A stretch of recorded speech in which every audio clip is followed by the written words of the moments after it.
Hello and welcome to the Coach Hughes Show, your weekly inside look at the football team of Minot State.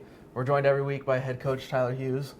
Coach, we'll start by talking about last week. You scored the first touchdown of the game and then kind of struggled to get anything going after that. What do you need to do in the future to keep that momentum going from the first quarter to the fourth quarter? One of the things I've thought about often, something I learned when I was at Ohio State. Coach Meyer used to always talk about, and still does, about 4 to 6, A to B. And what that basically meant was, every snap lasts about 4 to 6 seconds, and wherever you're at is point A, and wherever you need to get to is point B, and you got to get there as fast and as aggressive as possible. And what I'm finding, and what we saw in the game is early on we had that mentality. But as the game progressed, we started playing for 2 to 3 seconds or 2 to 4 seconds, and it just wasn't enough. We need to compete harder every snap. Whatever our responsibility is on the field, we need to own up to that a little bit more. Not pointing fingers or anything like that, but it's just kind of the reality where we're at. We just need to compete all 6 seconds of a play and not let up. And I think what happened again in the game is we started letting up at certain spots, and that led to, the outcome of the game. So we just need to be better every play throughout the game. Senior running back Jarvis Mustipher scored that touchdown for you guys, and I think that's his third of the season, if I'm right on that. And he's gained enough yards throughout his career, starting as a freshman and until now. He's now the number 5 all time on the MSU history list. What is it like having a guy like that on your team? Well, Jarvis has worked hard to become a more complete player. When I first got here, he had transformed from that, where he's got a better body composition, better strength, better quickness. So physically he's better.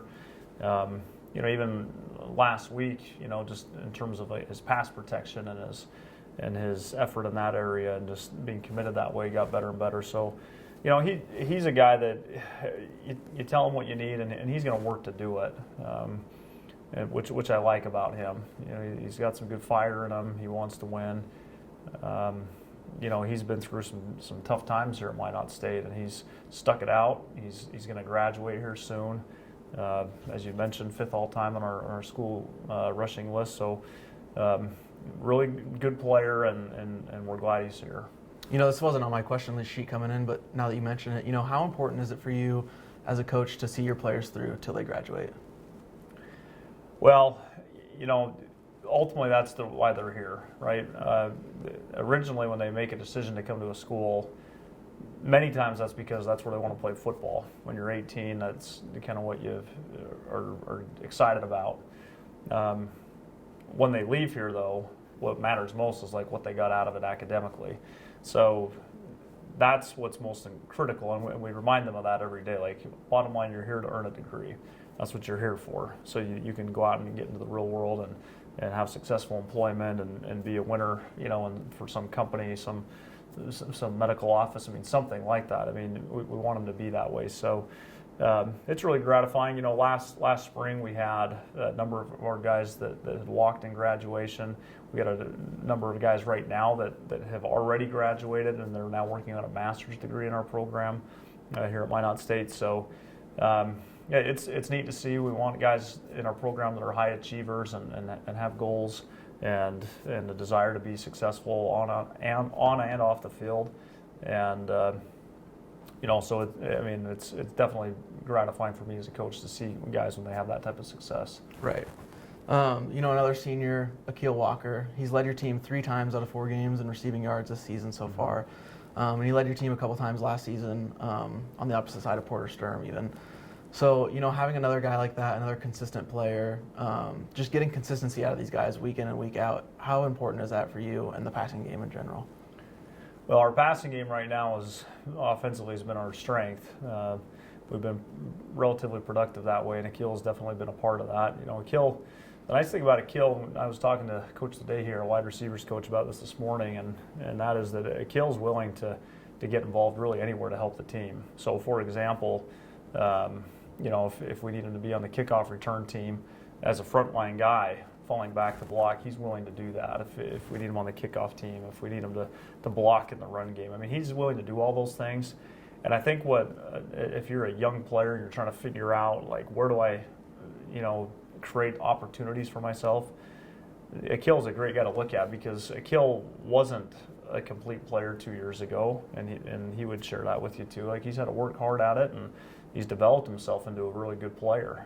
He's learned how to play the game in all phases, and he's committed to it. So, like a guy like Akil, again, I mean, he's somebody who's developed in our program. He's gotten better and better, and he's a team player. He wants to do what the team needs him to do, whatever it takes to be successful. He had mentioned again to Coach Ledehy, he said, if you need me, in the run game, blocking linebackers, I mean, just tell me what you need me to do, and I want to do it for the team. So, sometimes receivers that getting down in there with linebackers isn't their favorite thing to do, but he's willing to do it because he's tough and he's willing. So we definitely have benefited from Akil's performance this fall. Yeah, it's got to be nice having a guy like that, like you said, especially when you have so many young players as well lining up next to him. The passing game has been worked pretty well for you guys this season, like you mentioned. 28 completions against Upper Iowa, 27 the week before, and both those marks are team highs in the top 10 in MSU history. Last year the team high I think was about 21. And so you mentioned the passing game being the strong point. What is it about this year that has made a difference from the past season? Well, I think one of the big things is we've got some good skill on the outside. We've got some good receivers, and so they get open and catch the ball. And that's really, for a wide receiver, those are the two primary responsibilities for them. Get open, catch the ball. That's what they have to do. Seems simple, but that's the reality of it. And getting open isn't always easy. Working your stems, working press releases, second level releases, understanding coverage adjustments. I mean, that's the tough thing. Most of them are good natural pass catchers, but getting open is the challenge. And so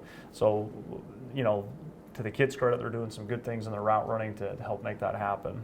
As coaches, we're just always working all day long trying to figure out how to get guys open, get our playmakers' hands on the ball, get them in the best chance or the best opportunity to be successful, whether that's formations, personnel groupings, pre-snap movement, whatever it might be. Just somehow, some way, try to find a way to get those guys there, with their hands on the ball, and then kind of working back to quarterback. Zach came out so well in camp and really set a good example that way, and I think Isaiah has followed that well. And he's been a really good player in terms of distributing the ball across the board. And I think that's one last thing I think is really important is we have to have good ball distribution. If we're trying to force it to an individual guy or to a certain spot on a given play, that's when your passing game is not good. Tom Brady once said his favorite receiver is the guy that's open. And I believe that.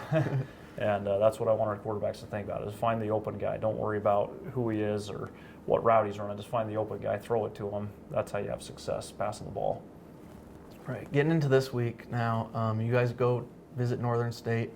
I don't know how many times this has happened in your career, but it's their homecoming week this week. And, is that a little bit different for homecoming week opposed to other away games on the road? Yeah, it can be a little bit, just because right when you get to the stadium and you're in your warm-ups, you recognize there's some homecoming festivities going on around you. You just kind of notice that. But as far as like our preparation and what goes into the game, nothing really changes. Nothing changes at all, really. It's just when you're there, you notice there's balloons hanging from the stands, and past that though, the game's still played between the white lines, and so that it doesn't have that big of an impact on us one way or the other. They've put up quite a few points this season. I think they're averaging around 30 or so, but they've also allowed about 26 per game, and they've allowed quite a few yards passing per game. About 270, I think, and about 400 total yards per game. So, how does your offense take advantage of that? Well, we've started breaking them down today and looking at film, and as I was mentioning before, we as coaches we have to really just work to figure out, how do we get guys open within the scheme. When I look at Northern's defense, I don't look at it like, here's a team that isn't playing good defense. I mean, they do some really good things. They got some good people up front.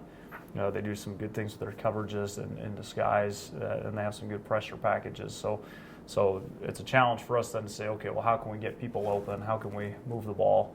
How can we pass protect? I mean, all these things always go into a game plan. We know we're going to get a great effort out of their defense, and so again, for us as coaches, is just trying to figure out a way to create as many openings as we possibly can, and then the players going out and executing. I think I asked you a couple weeks ago, but what is your message to this team this week? Is it different than other weeks? Is it that 4 to 6 A to B kind of thing? Yeah, that's a big part of it. We'll talk about that. I also think for our guys is just a continued focus and understanding that it's a long season and so many different things can happen if you continue to play. Same thing like in a given football play. If you battle hard for 6 seconds, chances are you could force a turnover, you could get a big hit, just all sorts of positives that could happen. If you only play half the snap, then you're leaving everything up to chance, and you don't want to do that. So the same thing for the season. Guys just need to understand it's a long year. Don't get fatigued, don't get tired, don't get frustrated about anything. And that is if you're 4-0 or 0-4. You just have to just keep on going. Every week is a little bit different, presents its own set of challenges. And I think the more our guys understand that, the better off they're going to be.